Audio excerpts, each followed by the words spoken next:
cloud. So yeah, so today, February the 10th, very busy day in Brazil. It's Carnival, and we need to hurry up because Leda, Luiz, Livia, Vladimir, Maria, they're dying to go to the carnival. Okay. What time is it there? What time is it for you? It's Right. 6 o'clock. Okay. Mhm. But we're going to see. That was a joke, right? But I honestly, I like the party. I just don't like it's so crowded and lots of Mhm. drinking and things that I'm not. I like, honestly, I can, be very happy and The problem is that play, but everything today with goes just water. overboard. Yeah, everything today goes overboard. That's the big problem, you know. Everything Yes. goes overboard. People cannot just refrain and just be kind of normal. So, Yeah, exactly. yeah. They have to go above and beyond.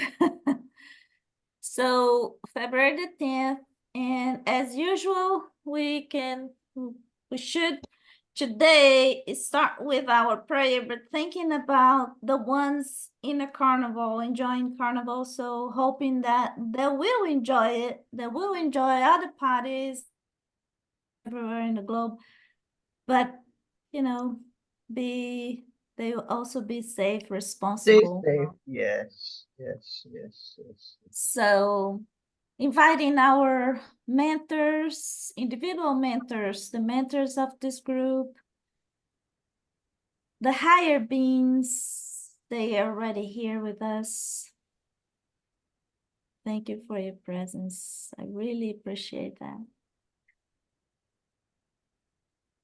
So, dear brother Jesus, as we gather here today to learn from spirited teachings, from your loving message, and from each other life experience, we ask you please to come beside us now. Lead us on our study today, on the days ahead of us, and through the time when our mind cannot. Help us to find this peace and calming inner thoughts. You hold us safe, dear Jesus, and please, please do the same for everyone, every single person here today, and those members of this group who are not here with us today for whatever reason, but also do the same for those out there in the streets doing or enjoying their parties or doing what they do. So help them to come back home, come back to their families and loved ones, safe and in good health. So do that also for our family members, our relatives, and all of those lines crossing our hearts right now. And so be it. And so it is. All right. So yeah, we already talked I about can actually hear them from my house, do you know? And I can hear the music Wow. from here. Yeah. Wow. It's loud. Yeah, I know. So we did talk about the agenda. I'm not gonna cover this today because we have a very long subject to cover today. We all know about this conference that is taking place near Gloria in New Orleans, April 10th to 14th, and Sonia will be there. There is also this conference. It's actually the 13th conference promoted by the Spiritist Federation of Florida. It's a very nice event, and it will take place between April 6th and 7th. It's a weekend. It's going to be in Apopka. It's very close to Miami, Florida, and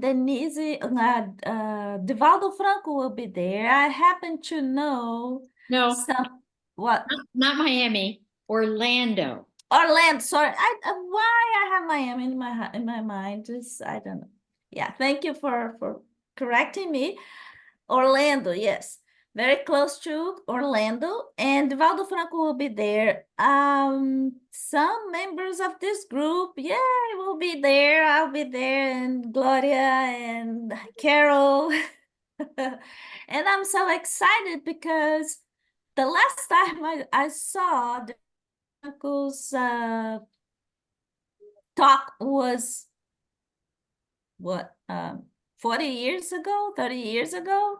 It's been a long time, and now he's, I believe, 93 or plus years old. I do not know if he will be traveling much after this one. It's been a tradition. He comes every year, and as a tradition as well, one of his guides, one of the spirits that talks through him, through his mediumship, which is Bezerra de Menezes, he shows up in every event, this event. And normally he lives a very beautiful, consoling, encouraging message.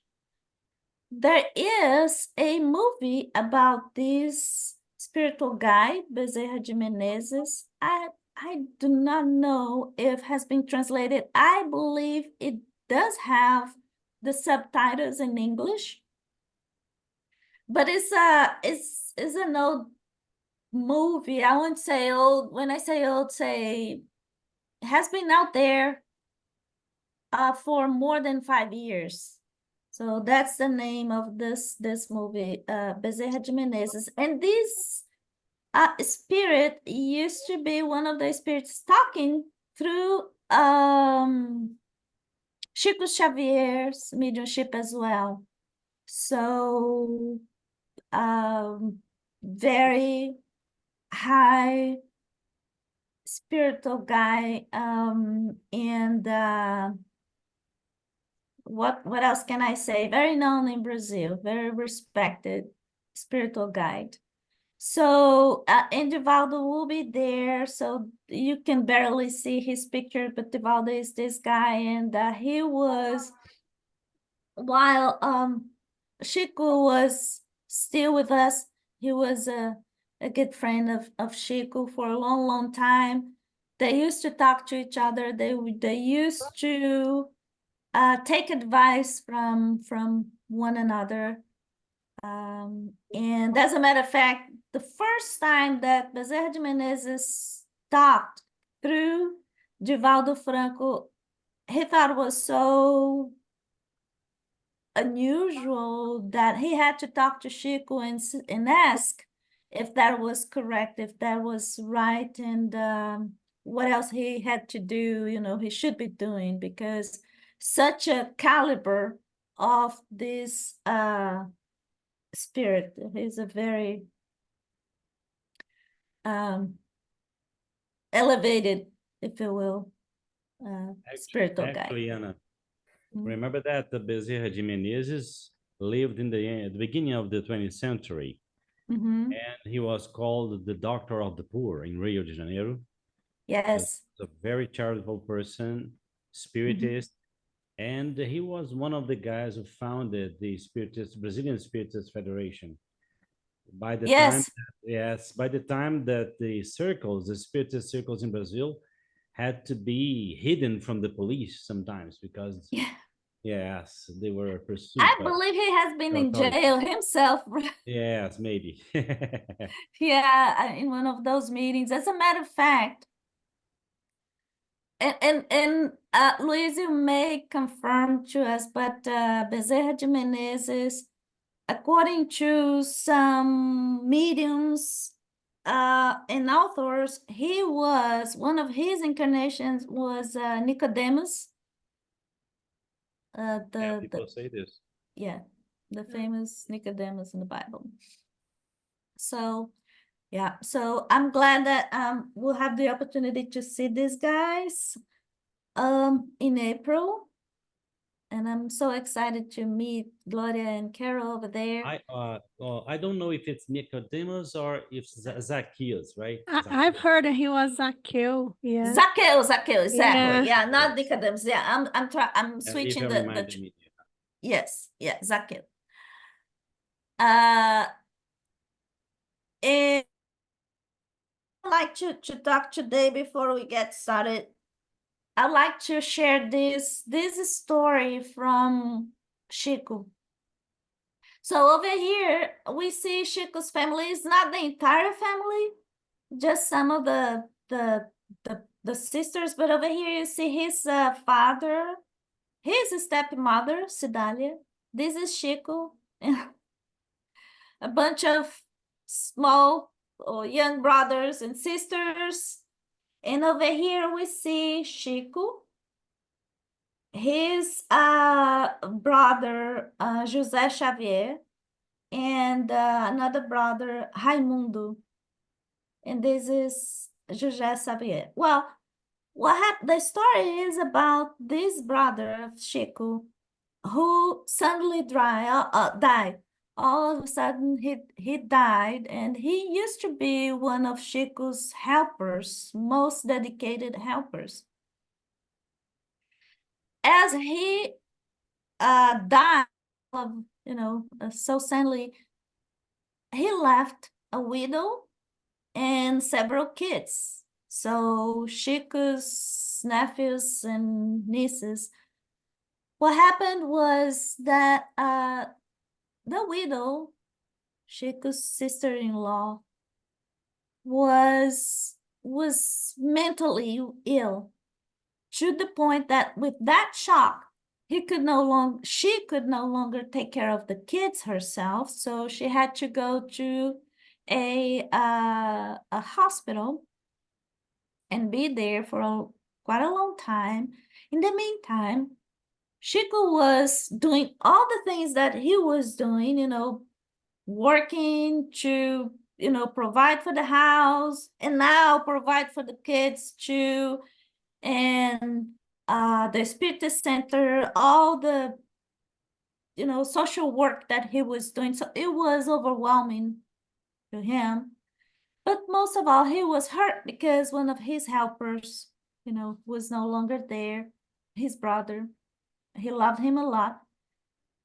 And one day, feeling that heavy load on his shoulders, Chico was crying really hard.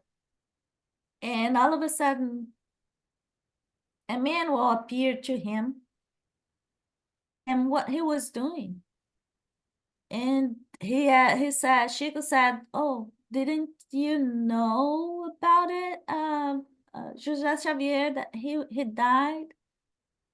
It's been very tough on me, He's no longer here with us, and my sister-in-law and the kids and all the work." So Emmanuel said, it was very typical Emmanuel. He then said, "Chico, is Xavier's pain greater than Silva's pain?" So and then he said, "There have been always families, Silva, Oliveiras, Santos, who lost their loved ones, who were spiritually ill or several kids, etc., etc. But how come you never cried for them?" And then he said, "Is Xavier's pain greater than anybody else's?" So it was a very typical lesson from Emmanuel, telling him it was not that it was wrong for Chico to cry for his beloved ones, but he should not see everybody else's pain as something like not from his family. Everybody belongs to the same family, and we should care same way. Yeah. Oh, okay. Let me. And I thought it was a very nice thing to share, talking about universal love and unconditional love. We are all same family. So today we are going to talk about the book. We'll continue the discussion over Missionaries of the Light. Is the third book in the series Spiritual Realm from André Luiz. And we have talked about this. This book talks about materialization and all the care and all the preparations that we have to do for those kind of meetings, materialization and mediumship meetings. Talks about the difficulties that will follow upon a medium, starting with the mediumship development and so forth.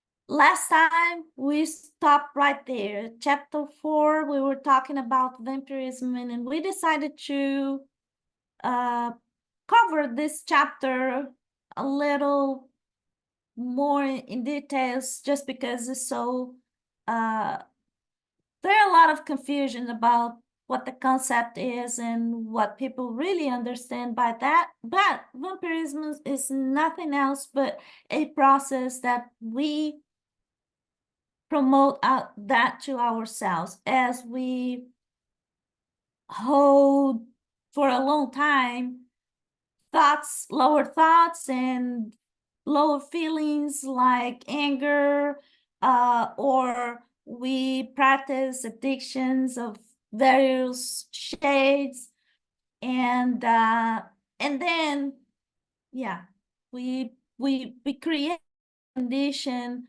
of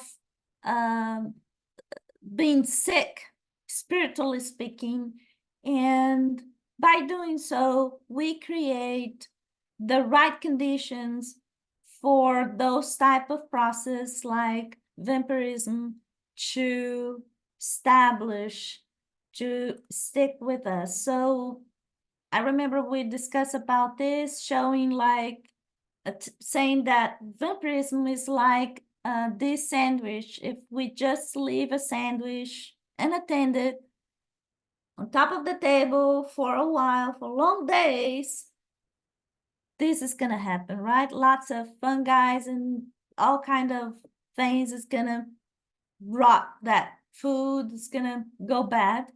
So it is the same way from a spiritual standpoint. If we do not pay attention to the needs of our souls, we do not perceive or pursue a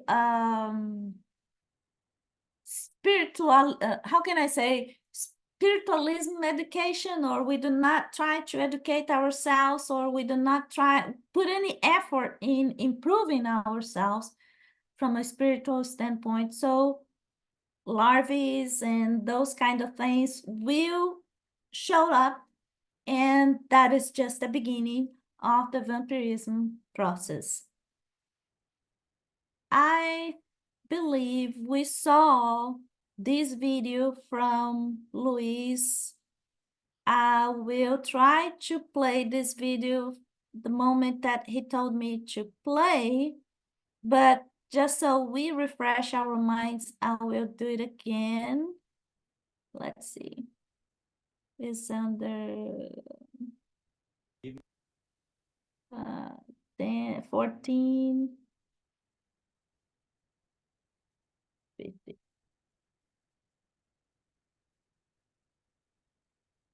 Renewal and readjustment. The activity of practicing genuine good, displaying a willingness to break from our lower sentiments, produces a powerful means of transformation regarding those who observe us, especially those who share our lives and influence our spiritual atmosphere. Anna, I can listen. Plays of fraternity spark. Can everybody hear? It's a very It's low, Anna. It's Yeah, low. make it louder. Okay, let me see if I can do this. I will stop sharing. And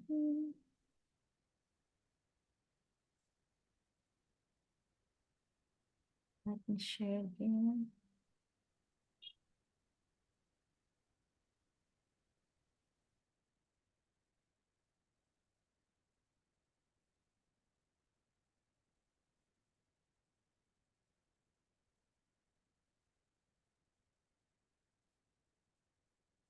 I got this from another book, Evolution in Two Worlds by Chico Xavier. He says, hosts suffering trouble and influences, those whose afflictions during their corporeal life attest to the type of and extent of their debts, will have to set their own example in the practice of pure love toward others. They will also have to educate and reform themselves, because only through their examples will they be strong enough to operate renewal and readjustment.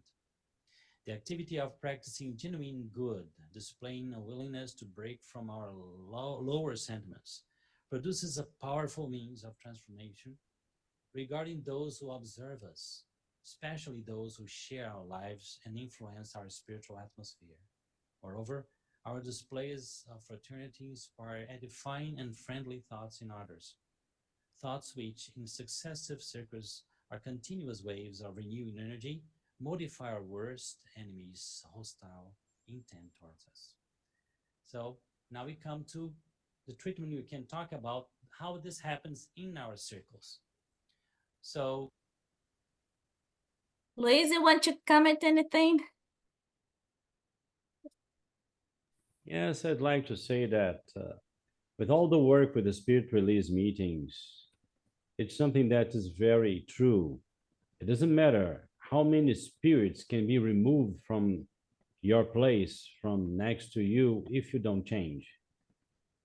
Because there are two things you have to take into consideration.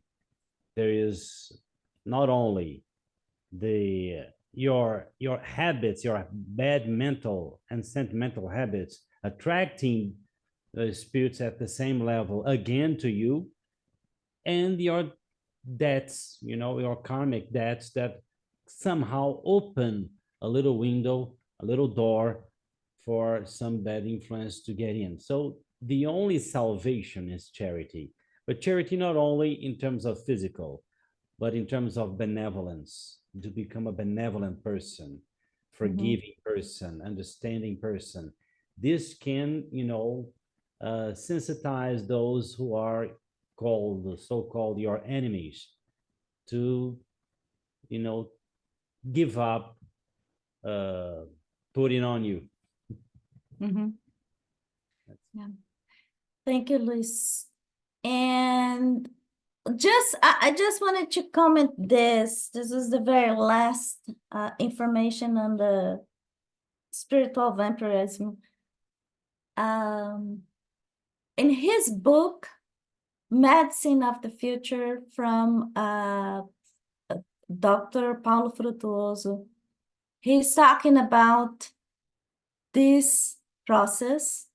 But just so you know, right now in Brazil, there are a lot of spiritualistic doctors who are talking about this as well, who not only know about it because they are spiritists, but also they say that, in their work, they use that knowledge. So Dr. Paulo Frutuoso is one of them. He's an oncologist, but also Dr. Sergio Felipe. He is one of the most,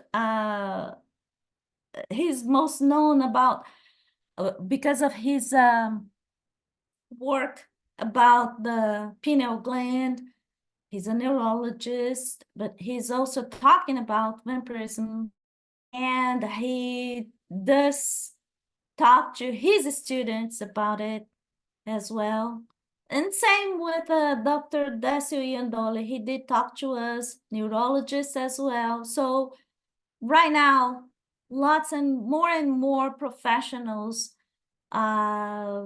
doctors, not only considering this, but using that as one of the tools in their profession. So it's really nice to know things are getting more and more connected, because right now we are talking about treatment not only about, on the body, but also the spirits. All right, so materialization is on the chapter 10. And I don't recall exactly who was supposed to be covering this. Was that you, Luiz, or Lid? I don't, or maybe me. Was you? Okay. Yeah, go ahead, please. Well, this book is incredibly revealing in terms of this subject, materialization. It begins with this studying the delicacy and complexity of the materialization gathering. I wrote some notes about this. They emphasize the difficulties offered by incarnates. By the way, this is from Anna. By the incarnates of its accomplishment, and the consequent risk for the measure of physical effects. And I had to highlight here, people, that in Spiritism, there's a concern that goes well beyond the evidential fact of the life after death itself. Because in a country that people are more religious, like in Brazil, that people after 100 years of Chico, Xavier, and hundreds of other mediums bringing evidence all the time, it's a people that has the tendency, they are prone to believe in the afterlife automatically. But so the worry, the concern of the spiritual teams is about conquering from now on, from after death, a more beautiful and fulfilling life there on the other side. So the benchmark for this life, therefore, comes from missionary spirits of the highest order possible for us. That's what the example Elna has just given here about Chico Xavier. Why did the spirit guides, Chico's spirit guides, were so strict to him? Because this is the price to get up there. So dying and being in a spiritual realm is something that everybody will do sooner or later. But the spirits insist on telling us that life beyond the grave can be much better and freer when we are no longer orbiting our interest on the physical world anymore. And this is a long pathway for us to develop, So this is something, it's just like in the Revelation book. I think Haisi may remember this. My words, I'm paraphrasing. Jesus says, I knock on your door, but I warn you, I reproach those who I love. Yeah, because the pathway towards spiritual, superior spiritual life is tough, right? There's a price. So, so the worry is not the phenomenon itself, but exactly because of this, they asked for, this spirit said, guys, take a look at the Kardashian criterion. We need this. Without this, well, come on, we'd rather not to do anything. So we have to say, you can ask me, so people who are not Kardashian cannot do? No, many people who are not Kardashian, but they do as the Kardashian criterion. Well, I'll give you an example. I was talking to Robin Foy in an interview on my channel. Robin Foy, the mastermind of the Skull Group. And I asked him, as you are not religious at all, and so on and so forth, how did you come to the conclusion that you need to pray? He said, the Spirit said.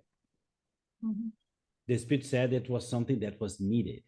And it goes beyond, it goes farther away. He says, but it's not any kind of prayer.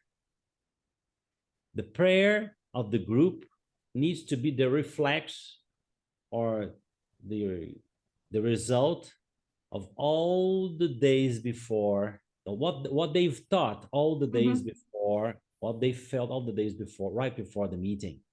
So it's just not something that words from my mouth being loose outside. No, you need. So this is what they do all the time. And in this book, they describe in details, even technical details, the delicacies and complexity of a physical effect meeting. It informs, for example, that it's indispensable to preserve the purity of the ectoplasmic material offered by the incarnates. So, because you have three points from where the ectoplasm is removed, from the main medium, the physical medium, there is in the back cabin, from the other people who are the audience in the circle, and from nature. But they remove what they remove from the body of the medium. They need to ionize this material. The atmosphere needs to be very clean. So the people in the audience must be people very well prepared. Otherwise, they will have to use lots of energy to filter and clean this material, because this material will go back to the medium's body after the meeting. And if it goes with any kind of impurity, the medium can get sick and even die. So that's why it's so delicate, the situation. And these mediums usually have they need a very hard protection, right? Considering that some people attract their obsessors who threaten the outcome of the test, as is written here. Because many people that arrive into a meeting like this, sometimes they are accompanied by bad people, spirits that are not, don't intend to help at all. So in terms of tuning, what does it mean, people? Lower vibration. Well, but oh, we don't need, if I go to a meeting like this, I shouldn't have lower vibrations. Lower vibration is any kind of physical thought. Physical, according to quantum physics, when you are thinking about, when there is an object, for example, the cell phone here, it's an object, it's a solid object, right? It means that comparing to a flame from the fire, this vibration is very low. The higher the vibration is, the less physical the object is. So when they say bad vibration, thinking about physical things all the time, and I'm there in the circle, thinking about my life, my physical life, no, it's so, and spiritual thoughts are needed in this situation, right? Leda raise her. Okay, Leda, sorry, go on. Not just because I remember that in Andrea Luiz's books, I don't remember which one, there is a mediumistic meeting in the spiritual plane, not here not with incarnates, with the spirits, and they are waiting to have a messenger from the higher realms to be communicating with them, and as an exercise to prepare the atmosphere so that the higher realm messenger can come.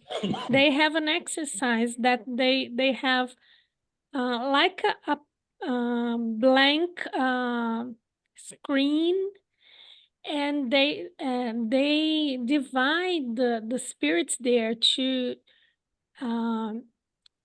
imagine the screen like a tree, a landscape with their thoughts. Do you remember that, Luis? Yes, workers of life eternal is it called? Yeah. Yes.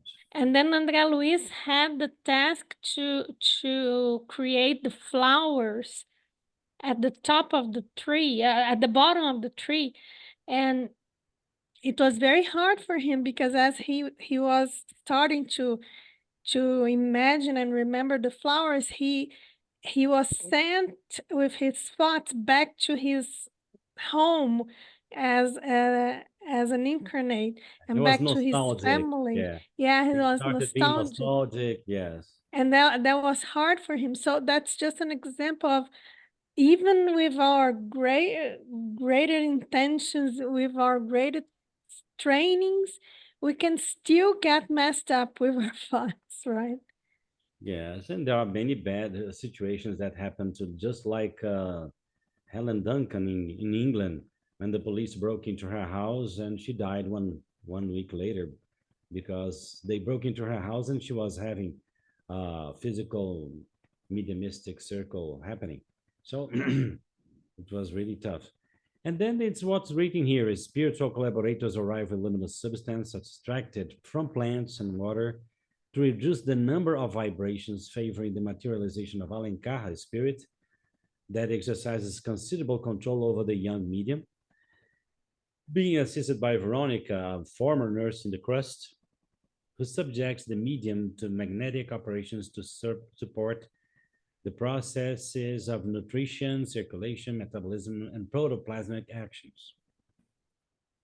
Yeah, So- it's a very delicate process. So lots of things taken care of, right? In the middle of that materialization meeting, and we have no idea Mhm.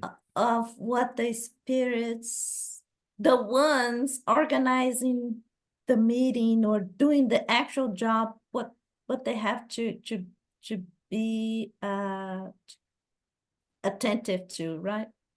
Good to notice that. And I remember now my mother, she used to work with a medium. She was Protestant, so she hated being a medium. But she had to be because it was her reality. And and so she didn't pay attention to some rules that she had to be followed so that she could take part in a meeting like that. And one day, I remember, she fell on the floor. She started rolling right on the floor and feeling lots of pain. And my mother asked for my help to put some hands on her. And then when she normalized the situation, the spirit that came through her said, the medium, right? The spirit that came through the medium said, we had to do this today because we had a very important work with the photoplasm. And she had eaten a lot before this meeting. Mm. And she knows she couldn't have done that. So we need to accelerate the digestion. And that's the way we found to make things work. Wow. That's Yeah, stuff.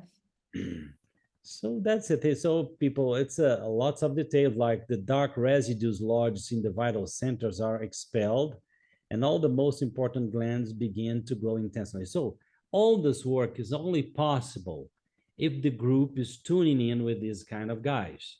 Mhm. If not, if the medium is quite alone there, if things are not happening well. And I remember in this book, in this section of the book, so something that happened to my friend, a person who had drunk some alcoholic drink, got into the meeting, and this person had to be isolated immediately because alcohol destroys ectoplasm.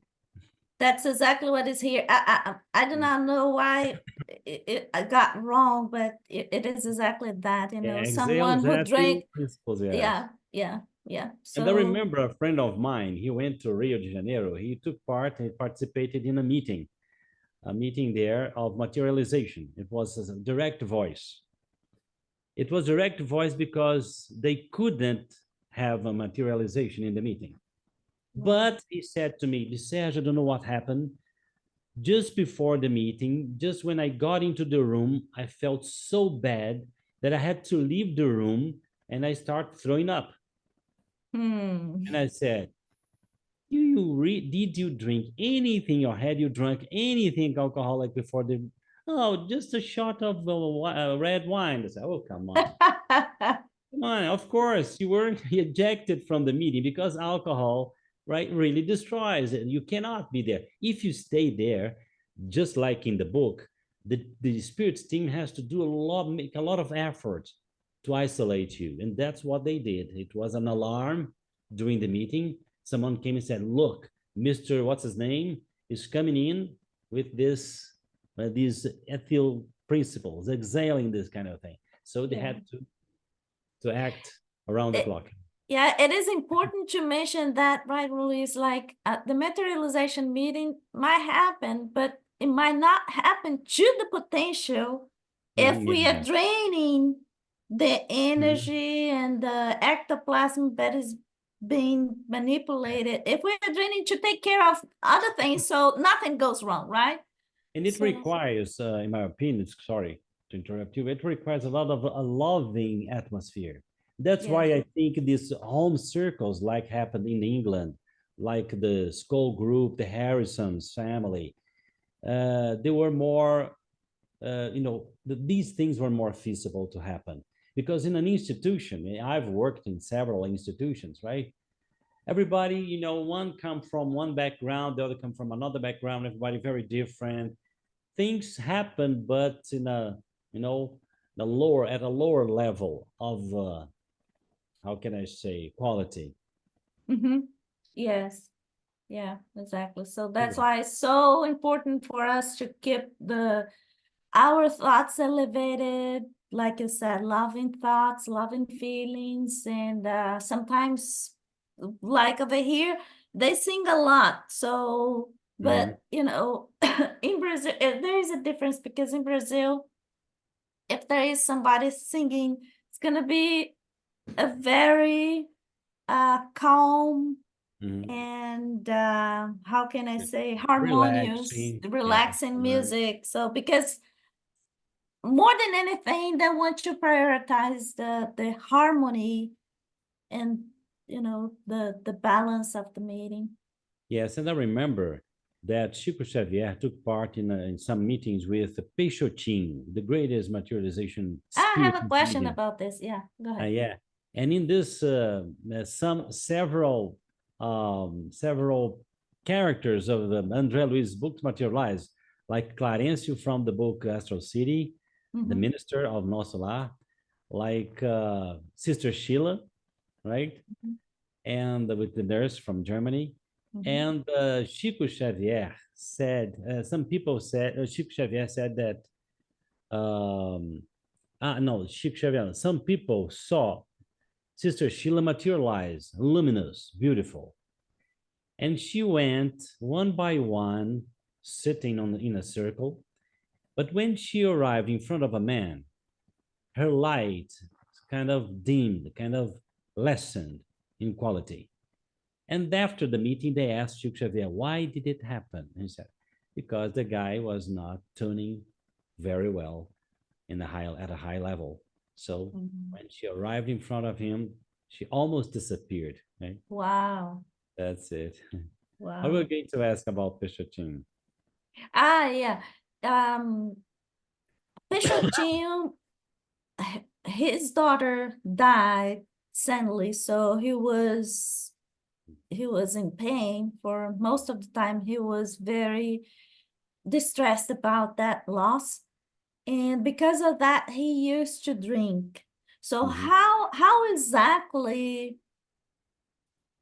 the spirits, how exactly that, because they are still, they had to work with him. He was such a potential physical, he had this very powerful physical mediumship, but he could not help himself, but being so hurt and in distress, he was drinking. So how did they deal with that problem? As far as I remember, I don't remember. I don't know if he did this kind of thing in the days of the meetings, right? And on the days of, but every time he was going to drink or smoke, his daughter herself, who had passed away, displayed to him, appeared to him and saying that, doing this, right? Shaking her. She was No, saying, that, shaking. yes. Yes, as I've read his biography, he was like this only at the beginning, because when he recently had lost his son, his son, so his daughter, so she appeared to him, and he began to have much more discipline. And his wife was very disciplined woman and very knowledgeable and straight, and she educated him and the whole family. The whole family had discipline for the meetings. At the beginning, it was more difficult because he was at the beginning, he was training. He was not like Chico's that had this discipline as children, as young in life. But he had to begin to be very disciplined for the meetings, and he stopped smoking and I think drinking alcohol too. And his wife put the whole family in discipline. When he had these meetings, the children had to pray. They put a picture in the kitchen, in the star room, what you think, what to do. Jesus is watching over you. You have to be good. And the children had they had this a kind. very Christian discipline. For example, Yes. if someone sick arrived at home to stay there for some days for healing, she said to the girls, get out of your bedroom. There are sick people. They'll be staying there. Yes. Go to the sofa. So they made lots of They're very charity and different people, healing yes. and helped a lot of people. But was only the beginning he had this kind of difficulties. And they started believing a lot in afterlife, in being in contact with the spirits, such as Sister Sheila materialized. And when one of his daughters was sick, and put her in the chest and take medicine for her in her house. Yeah. Once Materialized. Jose Grosso, one of the guys, he materialized, asked for money, right? And said, baby is Peixotinho's wife. Yeah. Give me some money. She gave him some money. What are you gonna do? I'm going to buy some medicine in the pharmacy nearby. He left the meeting, bought some medicine, came back, and Yes. okay, take this twice a Wow. week. Of course, at the beginning, it took a while for him to have this kind of discipline. He Yeah. was a very common guy, but after that, they became very disciplined. The whole house, the whole family had this kind of discipline.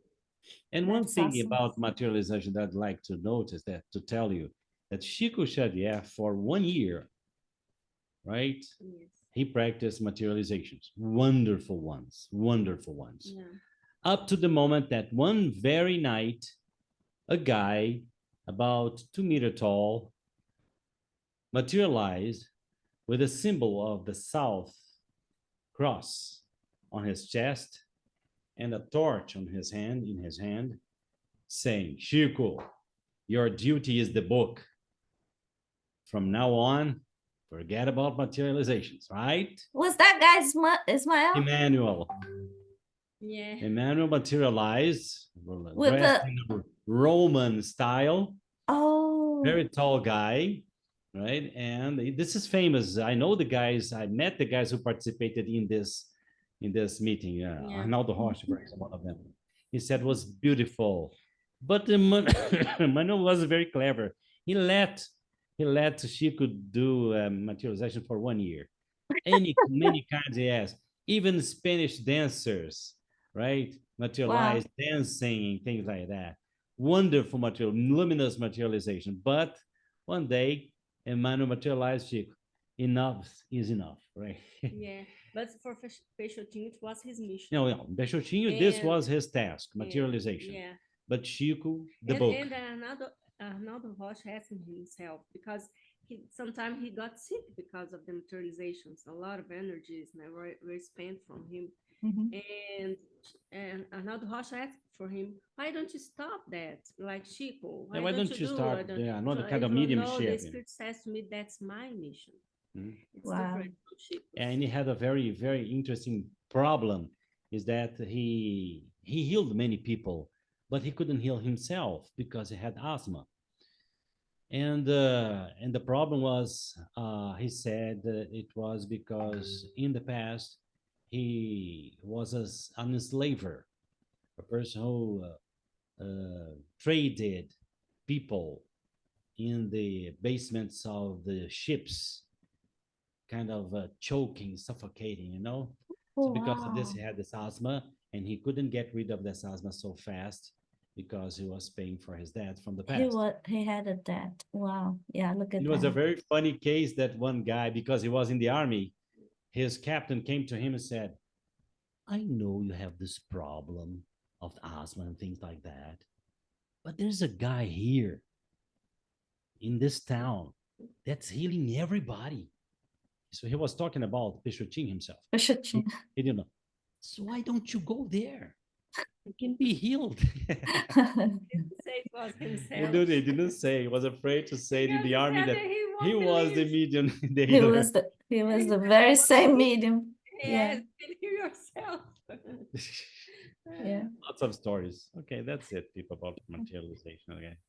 Thank you, Luis. So continue over here. So the next chapter we'd like to cover is about the chapter 12, preparing for a new life.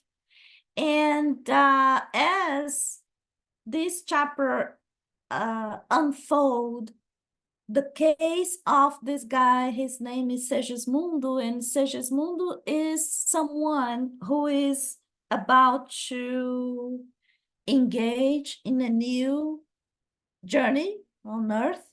He's preparing his new incarnation. So this chapter is covering about his situation, how he is becoming important to the story, and why André Luiz was there to witness process and exactly what was about to happen to him. So the spirits helping André Luiz in that search or research, if you will. So they tell André Luiz that Segismundo was actually someone involved in this love triangle between Adelino and Raquel. So Adelino was at that time was the husband of Raquel, and they both accepted to receive Segismundo as a son, despite the fact that Segismundo, in the past life, was the guy who killed Adelino. So in a moment they accepted, but then when the time was coming for Segismundo to reincarnate or to start the process of reincarnation, then there was a lot of anxiety and fears, and then Segismundo was feeling very unhappy because he knew that his father-to-be was rejecting him. Still had feelings, not happy feelings about him. So at that point, André, he describes what he learned. So he learned that the law of physiological heredity is influenced by the spirit in obedience to its evolutionary degree and the nature of its work in the crust. He also learns that reincarnation planning takes place in a higher spiritual centers, right? So in Osolar. And he also, that's something that he was not aware until now, that he's explaining how the whole thing happens.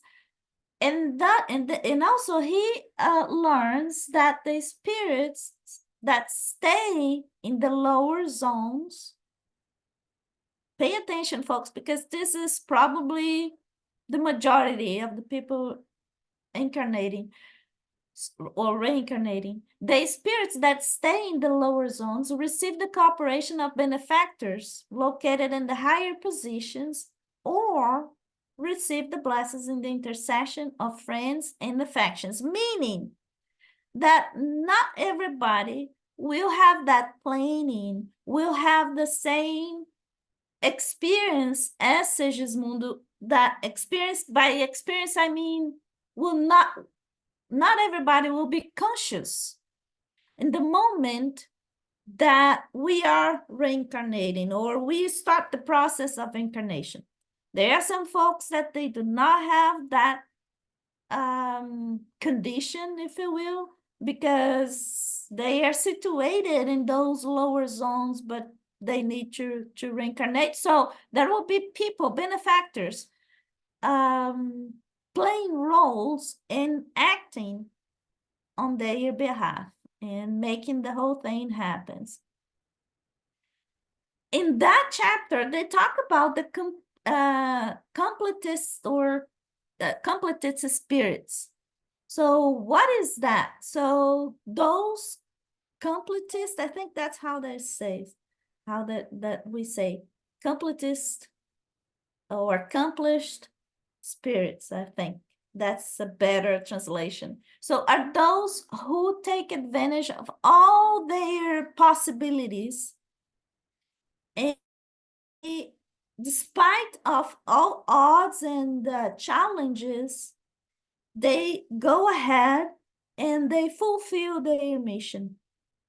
So those are the ones really accomplishing all the goals that they agreed upon, and they go ahead and do it. So they complete the mission that they were assigned to.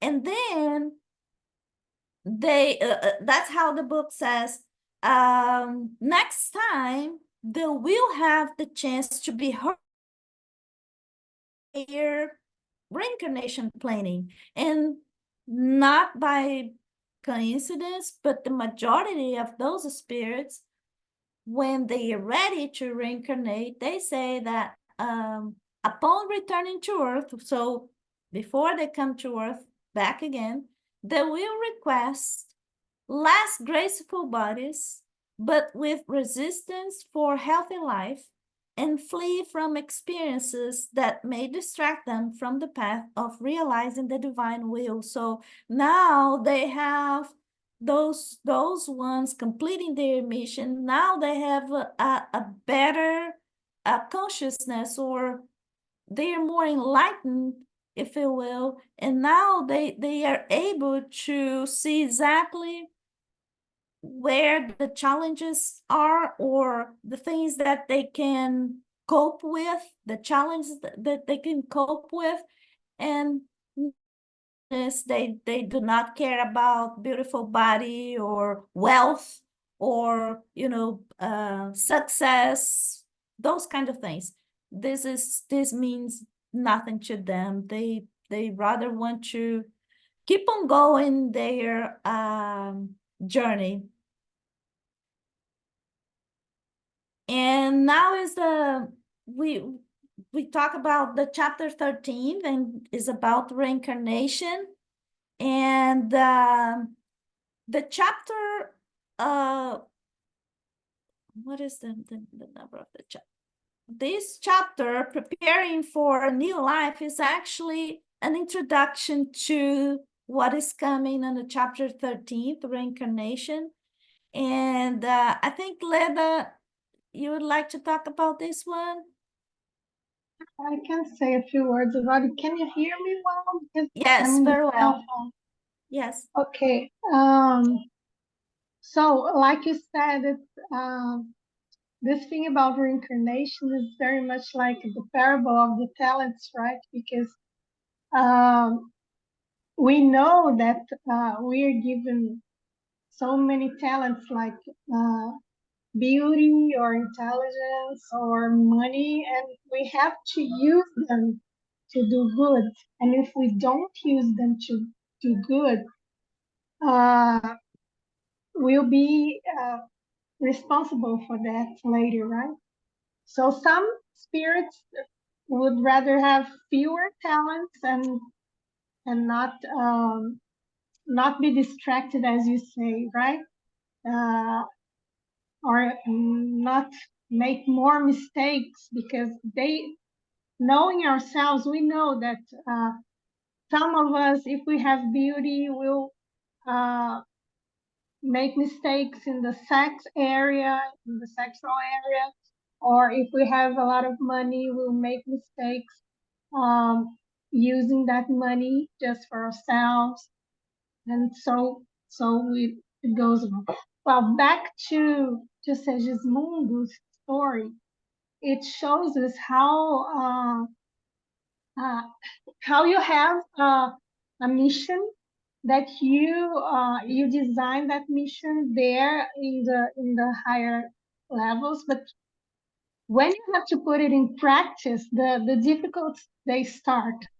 So as Segismundo got in his future home, already he faced the first difficulty, which was not having the forgiveness of his father, which he had killed before, right?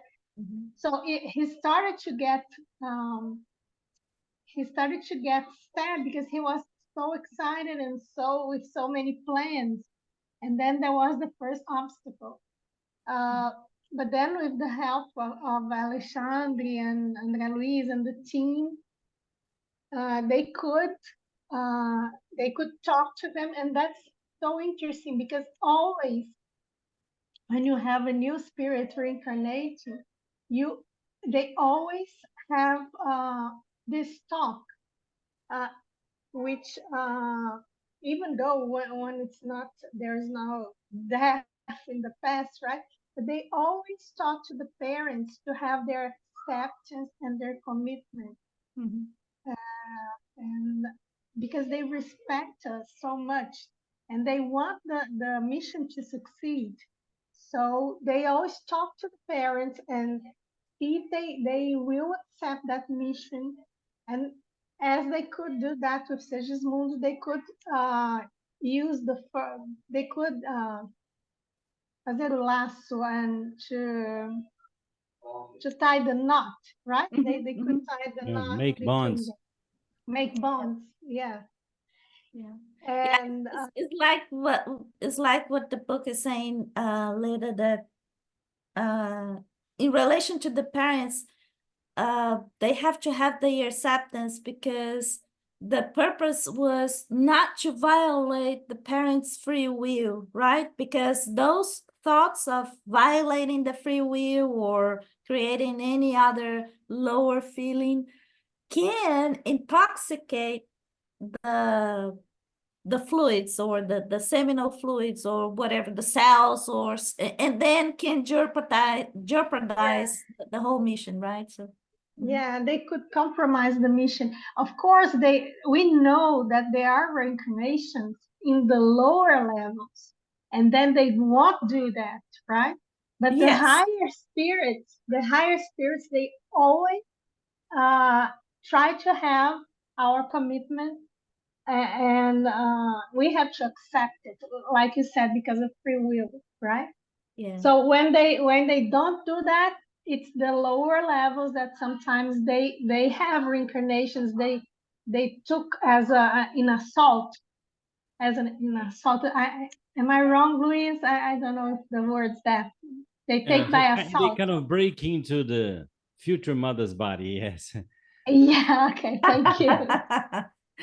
It's a good way to put it. Yeah, thank you. So in that case of Segismundo, they made the bond, right, after a lot of work, and once they did that, they had a period of 21 days in which they had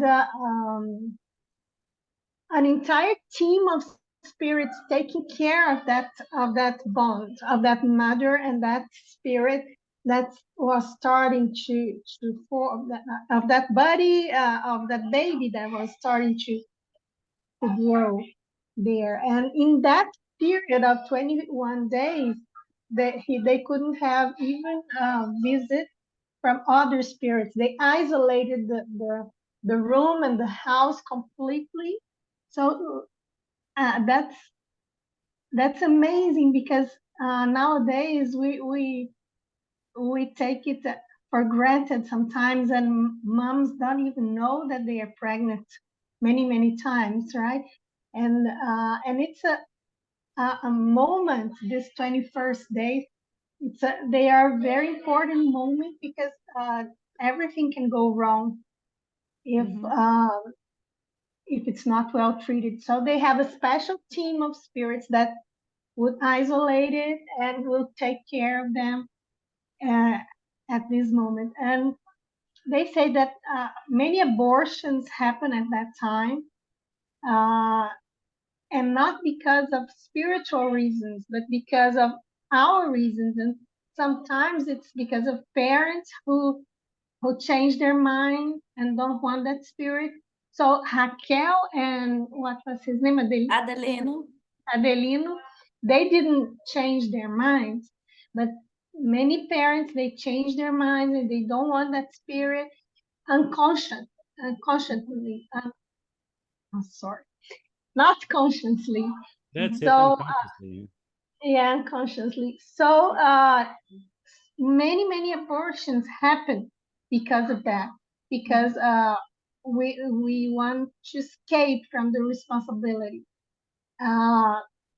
So the reasons of abortions, many times they are much more in our thoughts and in the spiritual bond more than because of physical conditions, right? But Yeah. And what I like about this chapter is one, it was written back in the 40s, and then here we have André Luiz talking about how exactly that bond is created, the whole describing, outlining the whole process and how the bond is created in such amazing details that nobody could ever imagine. Yeah. Right. And there is another interesting thing that we actually studied that chapter recently with Maria's group. And there is one interesting thing is that we always think that what caused one sperm, how do you say the spermatozoid? The seminal fluid, because there is just one of the sperm seminal, the one, I'm sorry, one male gene, the sperm gene that will find the women's one, right? That will be successful.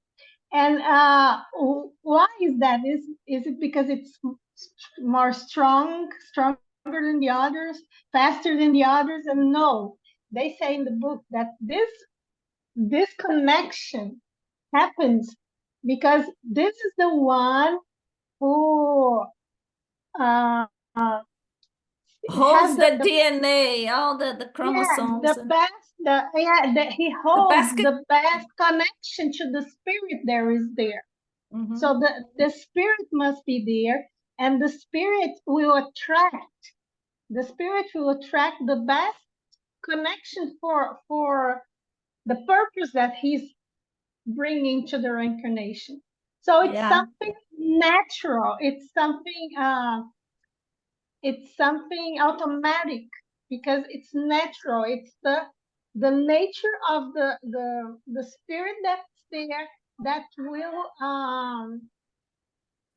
bring the DNA and the characteristics that the spirit attracts to itself, you know? It's not by coincidence or by chance, but there is a very good reason why that specific spermatozoon is chosen, is because of law of attraction, right? Yeah, and it's not that the team of spirits there is there. They don't choose.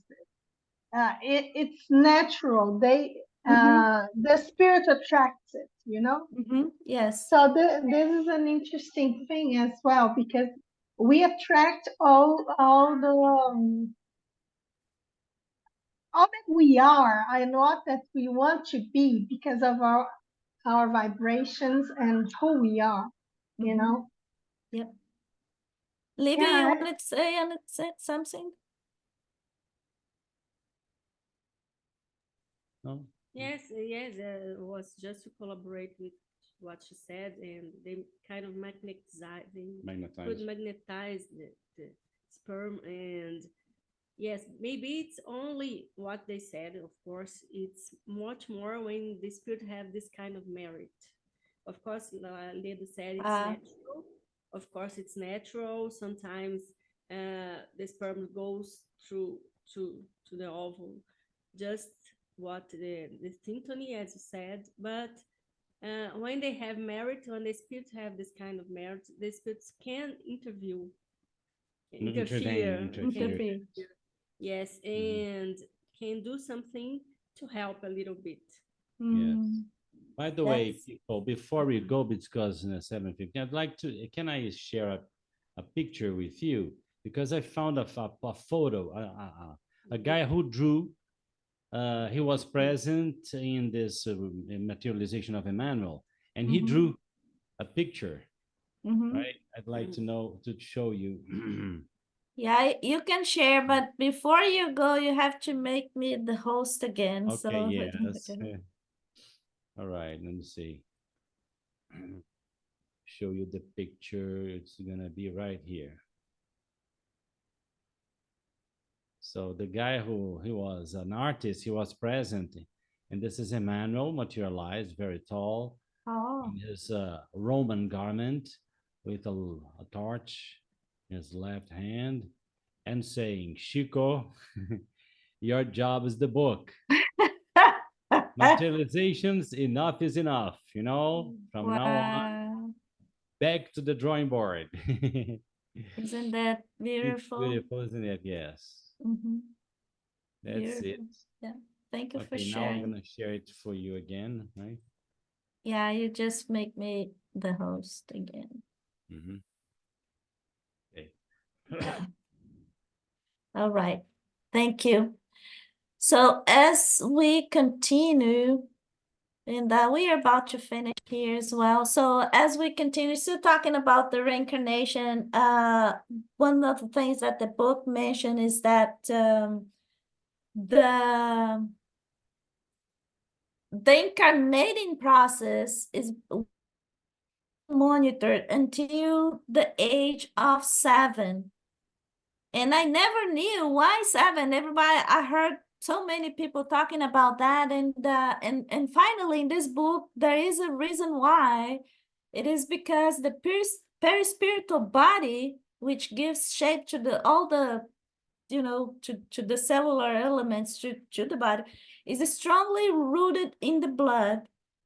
And according to the book, that only from that age and onwards, for the age of 7 and beyond, the spirit, now the reincarnated spirits, can preside by himself or herself over the process of the blood formation, which previously obeyed the vegetative force of the physical body. So that's why we are monitored, and that's probably one of the reasons why the kids up to 7 years of age, they can see some of spirits, and they can talk to them.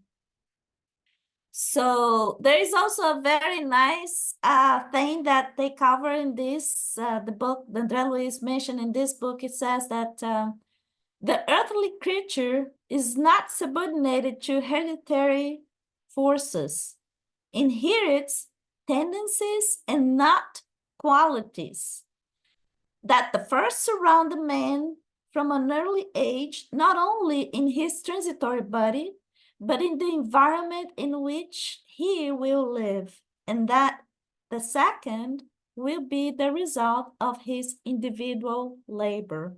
So I thought it was very, very interesting thing that he mentioned in there. And the last one is obsession. So is the last chapter that we would like to cover in our discussion.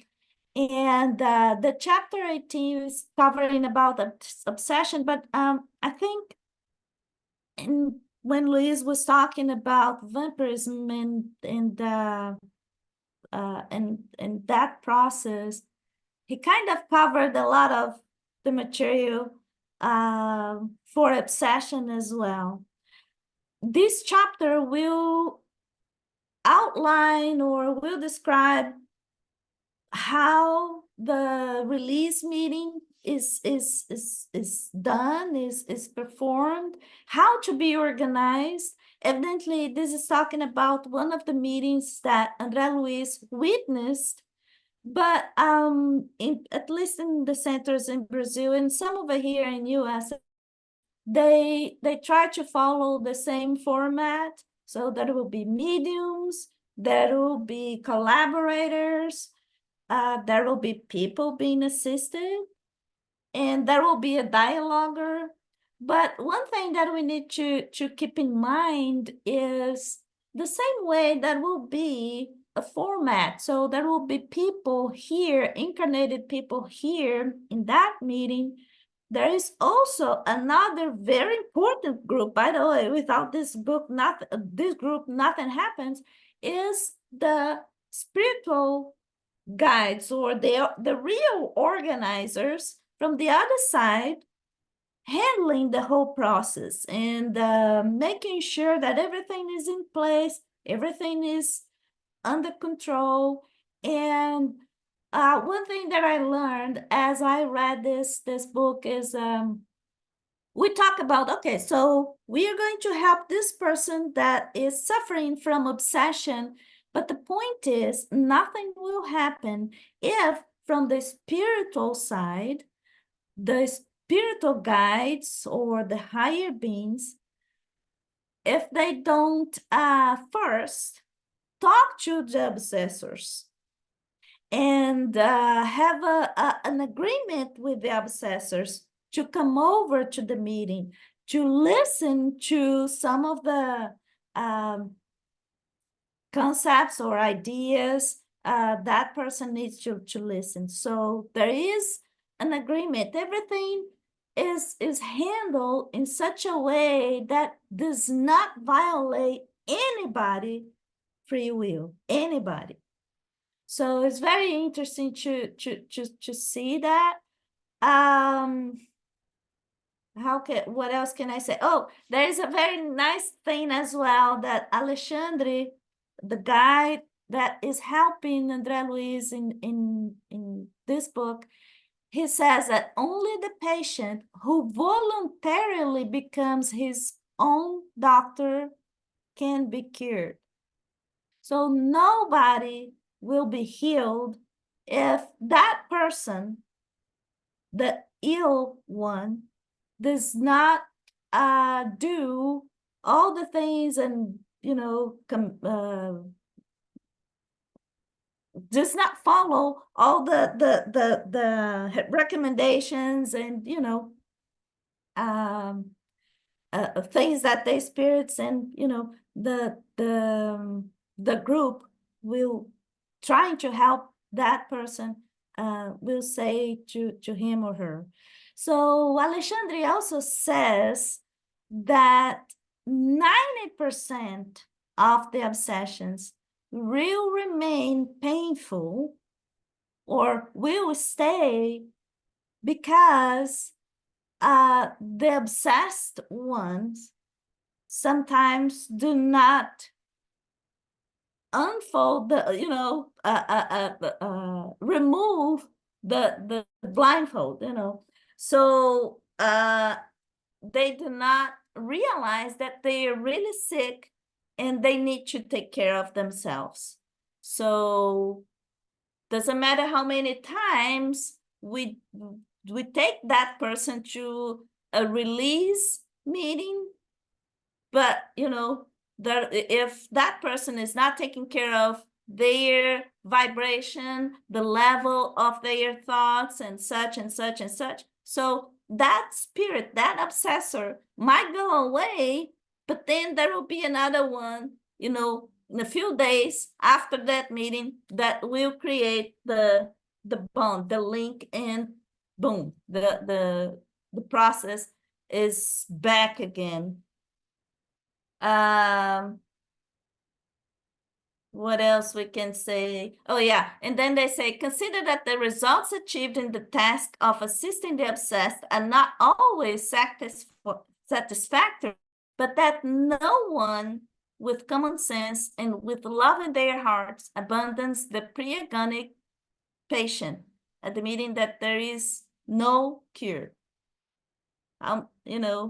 as many times the person will go back to this release meeting, there will be something, there will be some attention, but it's key that the obsessed ones take care of him or herself. Improve their vibration, improve their level of thoughts and such. And yeah, we practically covered everything. André Luiz describes how the process of obsession interfere in the organs in the body of the obsessed person. He goes into details talking how the bond and interfere with the lungs and nerve system, and he's very particular in those details. And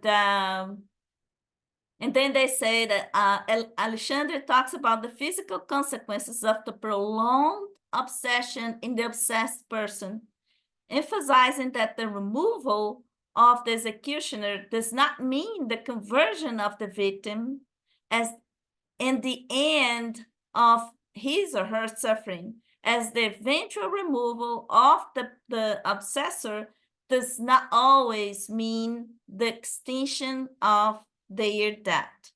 So it's something for us to keep in mind. And as a takeaway message about these books, as usual, André Luiz is talking about humbleness. We need to be humble and understand our situation, that, you know, we are not perfect and we need help.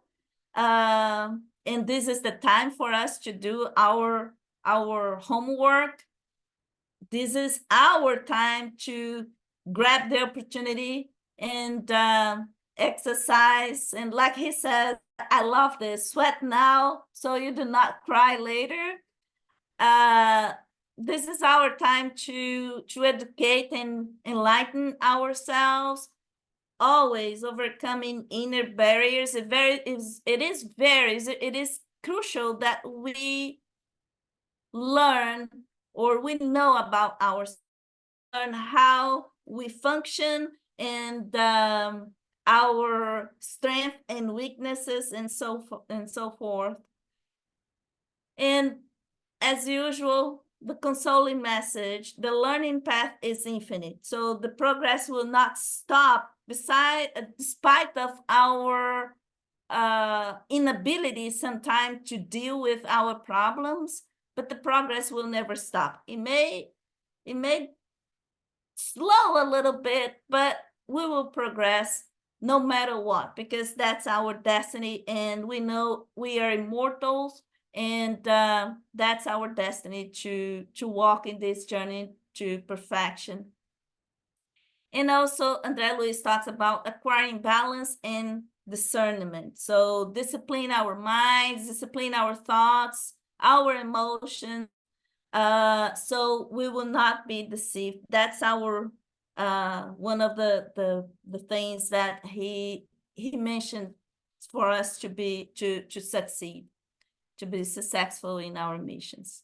So, and that is it for Missionaries of the Light. Oh, almost, it's 4:30. We are late here. That'll be it, guys, for today. Thank you so much. Happy And Mardi Gras. Happy Valentine's Day. oh yeah, today. Valentine's in the United Oh, States. right, Valentine's right. here is in June because of the carnival. Ah, Yeah. All right, we'll celebrate it twice this year. Once for us, Yeah. once for you. good Yeah. idea. Good idea. Thank Bye. you.